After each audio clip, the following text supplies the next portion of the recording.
নাকি আপনি? ঠিকই তো চশমা পরে আছেন, তবুও চোখে দেখেন না? বাসায় মা বোন নাই? আমি তো আপনাকে ধাক্কা দিয়ে ফেলে দিইনি, আপনি তো নিজেই পেন্সিল হিল পরে হাঁটতে না পেরে উচ্চা গিয়ে পড়ে গেলেন। আপনি কিন্তু এবার বেশি কথা বলছেন। জি, আমি একটু বেশি কথাই বলি। পরে বলুন, নাকি লোকজন ডেকে এখনই জড়ো করবো। হ্যাঁ, আপনারা তো এখন এগুলাই পারেন, কিছু হইলেই খালি লোকজন জড়ো করে। আমি সব দেখছি। উনি আপনাকে ধাক্কা কখন মারলো? আপনি নিজেই তো হোঁচট খেয়ে ওনার গায়ের উপর পড়ে গেলেন। দূর থেকে দাঁড়িয়ে আমি সবই দেখি। ও আচ্ছা, তার মানে আপনি ওই দলেরই লোক? আমি ওনার দলের লোক হতে যাবো কেন? আমি ওনাকে চিনি। উনি ভালো মানুষ। শুধু ভালো মানুষই না, অনেক ভালো মানুষ। থাক থাক, আর সার্টিফিকেট দেওয়া লাগবে না। হ্যাঁ, চলেন এক কাপ চা খাই। চল।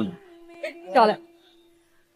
দেখলেন সময় কত বৈচিত্র্যময়। একসাথে আমরা পড়ুয়া কোচিং সেন্টারে কতদিন পড়িয়েছি, অথচ কখনোই আমাদের কারোর সাথে দেখা হয়নি, কথা হয়নি। আর আজকে যেভাবে চা খেতে চলে আসলাম, যেন মনে হয় কত বছরের পরিচয়।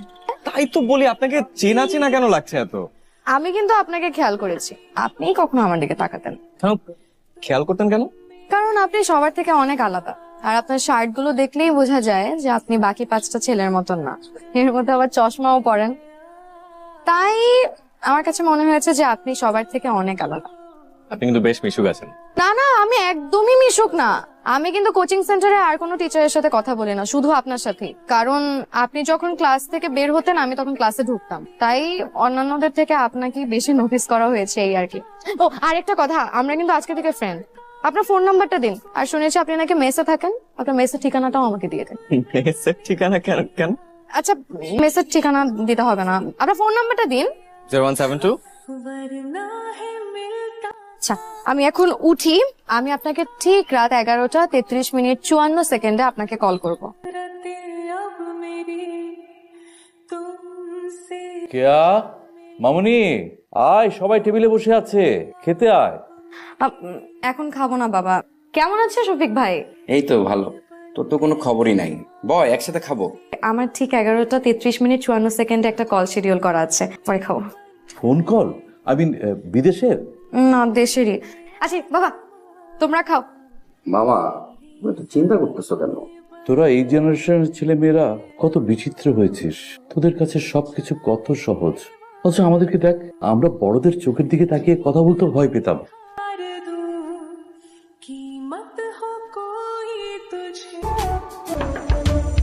কে? কে মানে কি? আমি আমি কে? মানে কি? আমি ভাবি। ভাবি? এখন না, 20 মিনিট পরে। কি শুরু হচ্ছে? তুই এক্ষুনি বের হ, জরুরি কাজ আছে, তোর ভাই ডাকে। ভাবি, আমি একটা জরুরি কাজ করতেছি।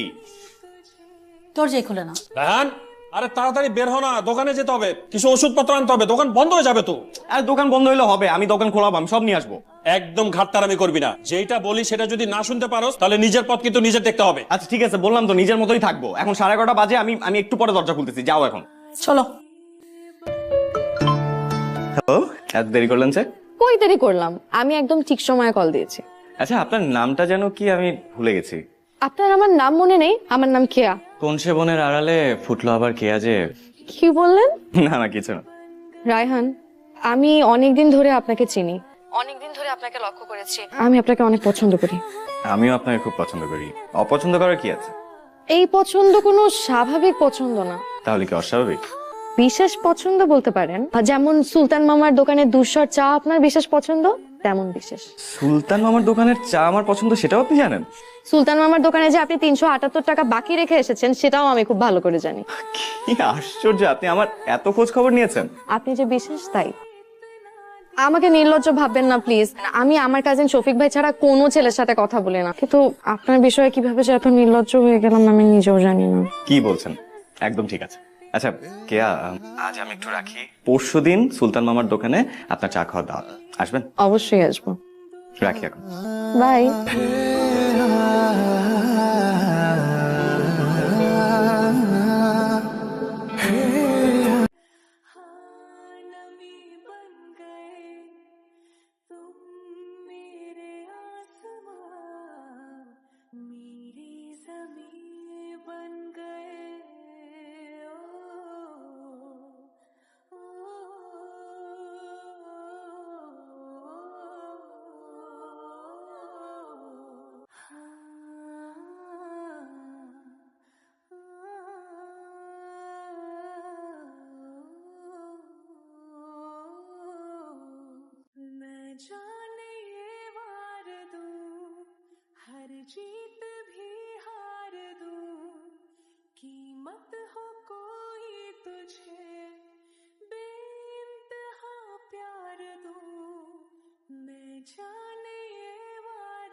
এই যে জ্যাম আজকে রাস্তায়, জানো?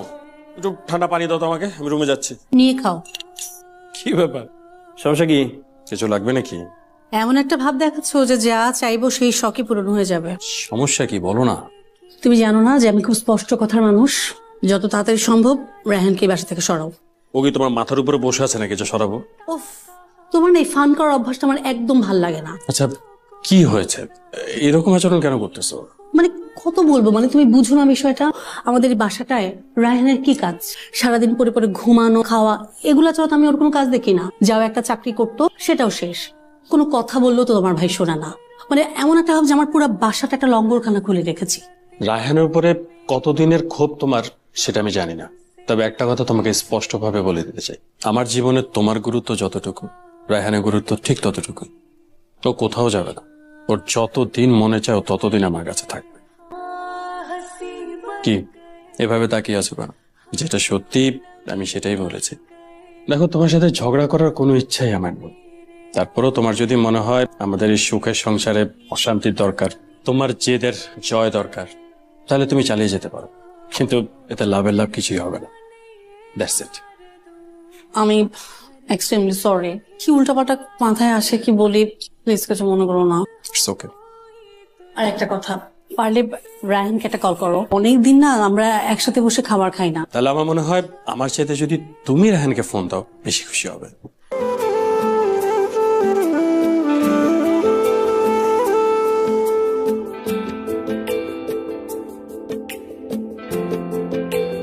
রাখেন রাখেন এখানে। ঘুমাইছে? আসো খাও, আসো। এই যে বিস্কিট নাও। কি ব্যাপার, আপনি এখানে কেন?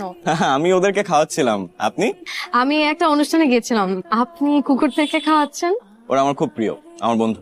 আর ওদেরকে তো কারো না কারো খাওয়াতে হবে, তাই না? দেখি আমাকে একটা বিস্কিট দেন, আমিও খাওয়াই। নিন।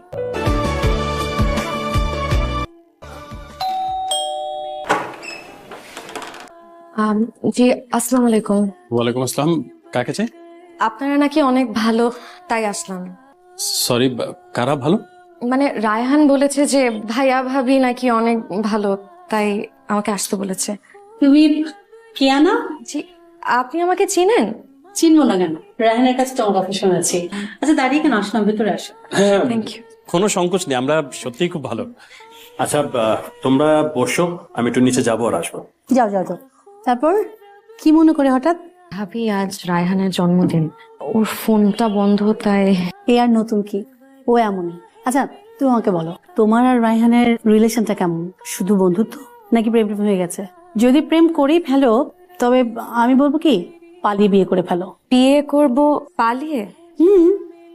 প্রেম করবে, বিয়ে করবে না? দেখো রায়হান কেমন বেকার, কোনো দায়িত্ববোধ নেই ওর মধ্যে। বিয়েটা করো, একটু দায়িত্ববোধ আসবে, তোমাদের আলাদা একটা সংসার হবে, তোমাদের সংসারটা খুব সুন্দর হবে। মানে এটা খুব জরুরি না? তুমি তো শিক্ষিত মেয়ে, তুমি তো সবই বোঝো, বোঝো না? জি ভাবি, বুঝবো। রায়হান আসে না কেন? আমি কি চলে যাব? না না না, বসো, ও চলে আসবে এক্ষুনি। আসতে পারি? হ্যাঁ অবশ্যই, কেন আসতে পারবে না তুমি? শোনো, এই যে মোমবাতিগুলো দেখছো, এখন এগুলো আমি সব জ্বালিয়ে দেবো। যতক্ষণ আগুন জ্বলবে ততক্ষণই প্রেম চলবে। আগুনটা নিভে যাবে, প্রেম টেম বন্ধ, দুজন সোজা খেতে চলে আসবে। ঠিক আছে, আমি কিন্তু জ্বালিয়ে দিই। এমন একজন ক্রিয়েটিভ মানুষ ফ্যামিলিতে থাকলে কিন্তু লাইফ যতটা সুন্দর তার থেকে আরো বেশি সুন্দর হয়ে যায়। সব জ্বলে গেল। তো কেমন লাগছে আপনার? খুব ভালো লাগছে। তো আজ আপনি হঠাৎ করে? আসবো না কেন? আচ্ছা আমাকে একটা কথা বলেন তো, আপনার নাম্বার বন্ধ থাকে কেন? মানে এমন একটা সুন্দর দিনে আমি আপনাকে উইশ করব না? আমি কি এতটা প্রায়োরিটি পাওয়ার মতো কেউ? তেমন কেউ না, তারপর আসলাম, আপনার পাশে থাকার জন্য আসলাম। আমার পাশে থাকতে ভালো লাগে? লাগে, খুব ভালো লাগে। তা কতদিন আমার পাশে থাকতে চান? যতদিন আপনি সুযোগ দিবেন।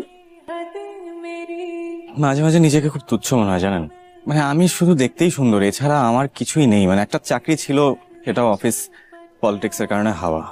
আমাকে ভালোবাসার মতো আমার কাছে কি আছে বলুন? যার কিছুই নেই তার কাছে মায়া তো আছে। তার চেহারায়, তার চোখের চাহনিতে কি মায়া থাকে না? ভালোবাসার জন্য কি এগুলো যথেষ্ট না Raihan? Happy birthday to you.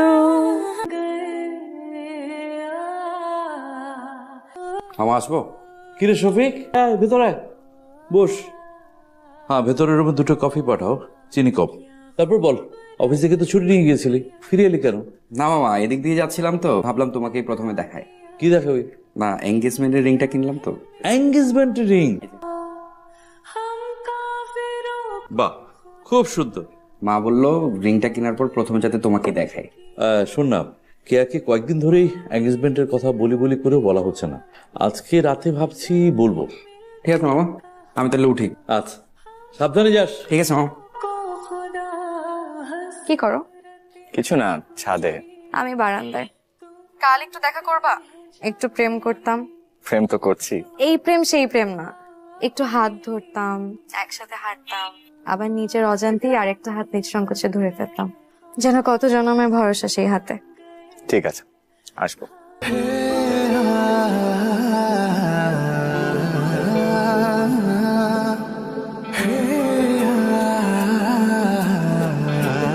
এত দেরি, এত দেরি সহ্য করা যায়?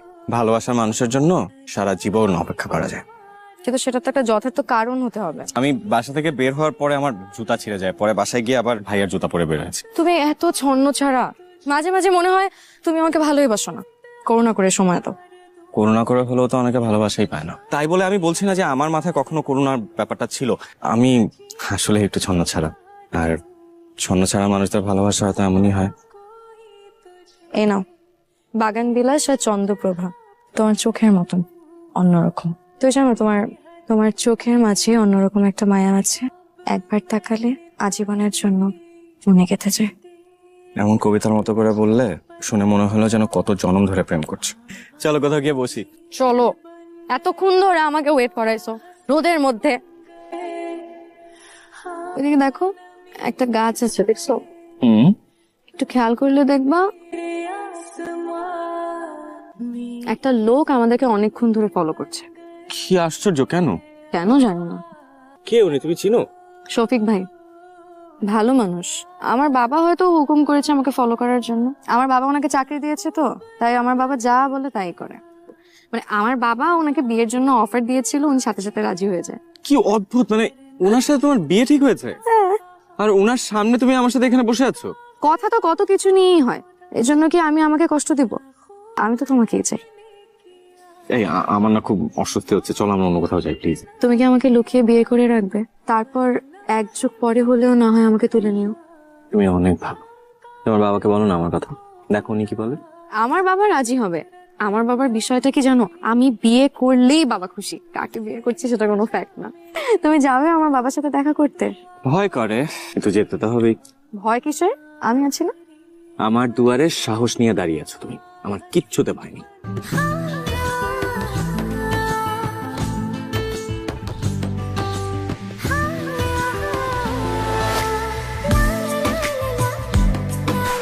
ভাইজান, চায় চিনি কয় চামচ দিব?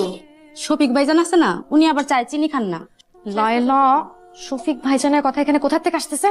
আমি একটু রায়হানের সঙ্গে কথা বলবো, কেয়া তুমি ভেতরে যাও। বাবা, আমার সামনে বললে অসুবিধা কি? আমি তো আর বাহিরের কেউ না। আমি জানি তো তুই বাইরের কেউ না, কিন্তু আমারও তো একটা পার্সোনাল লাইফ থাকতে পারে, কিছু পার্সোনাল কথা থাকতে পারে। তুমি কি শফিক ভাইকে ম্যানেজ করতে পারবে না? বাবা, কোনো অসুবিধা নেই, তুমি আমাকে বললেই হবে। আমি দরকার হলে ওনার সাথে যে কথা বলবো, আমি ওনাকে ম্যানেজ করে ও বাবা, let's try to manage me, I can try. আচ্ছা ঠিক আছে বাবা। রায়হান কিন্তু আজকে আমাদের সাথে খাবে। কি রান্না করা যায় বলো তো? ইলিশ মাছের কোপ্তা। তাহলে তোমরা দুইজন বসে গল্প করো, আমি তাহলে রান্না বান্নার প্রিপারেশন নিয়ে আসি। তুমি কি ভাবছো আমি কিচ্ছু বুঝি না? তোমার মতো অযোগ্য লোককে আমি চাকরিচ্যুত করেছিলাম, সেই ক্ষোভ থেকে তুমি আমার মেয়েকে টার্গেট করেছো প্রতিশোধ নেওয়ার জন্য। তোমার এই আশা আলতাফ চৌধুরী কখনো পূরণ হতে দেবে না।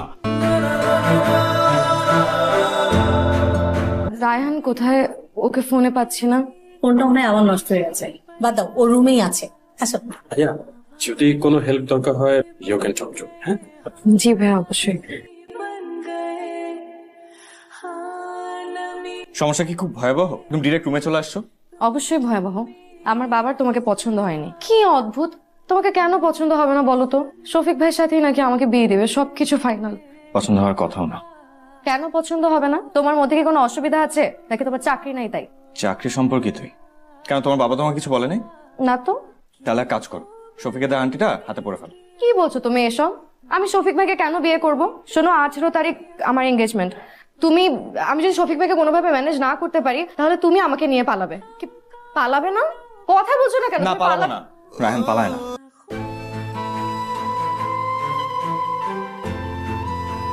বাবা, তুমি রায়হানকে কি এমন বলেছো যে ও রাগ করে বাসা থেকে চলে গেছে? আলতাফ চৌধুরী কখনো কাউকে জবাবদিহিতা করেনি, এখনো করবে না।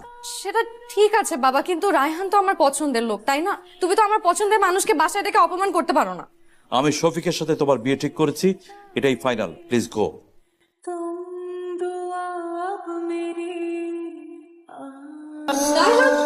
এই মামা, রিক্সা থামান। তোমার প্রবলেমটা কি?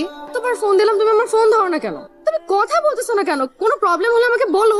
মামা যান। কিছু কি হয়েছে? রায়হান, এসব কি? রায়হান আমার কথা দেয় না।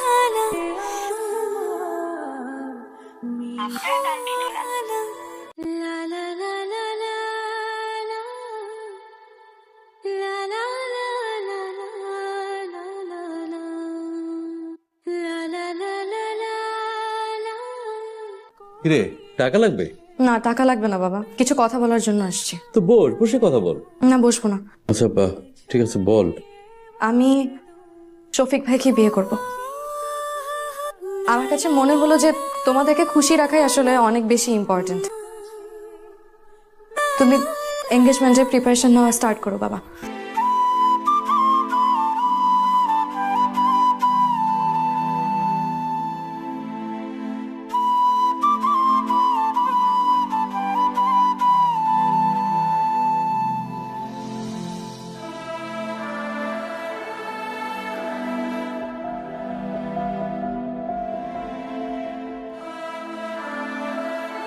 কিরে কেয়া, মন খারাপ কেন? তুই তো ঘরের মেয়ে, ঘরেই থাকবি, সমস্যা কি? বাবা কই? আর আপনার ছেলে কোথায়? মামা তো শফিক ভাইজানকে নিয়ে আংটি বদল করতে গেছে, আরো নাকি দামি আংটি নিতে হবে। তুই দাঁড়া।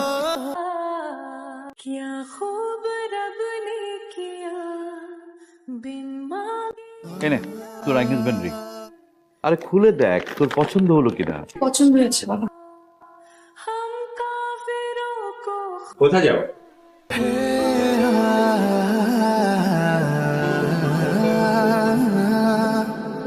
রায়হান, এত কিছুর পরেও তুমি যে আমার ডাকে সাড়া দিয়ে আবার এখানে এসেছো, এই জন্য আমি তোমার কাছে কৃতজ্ঞ।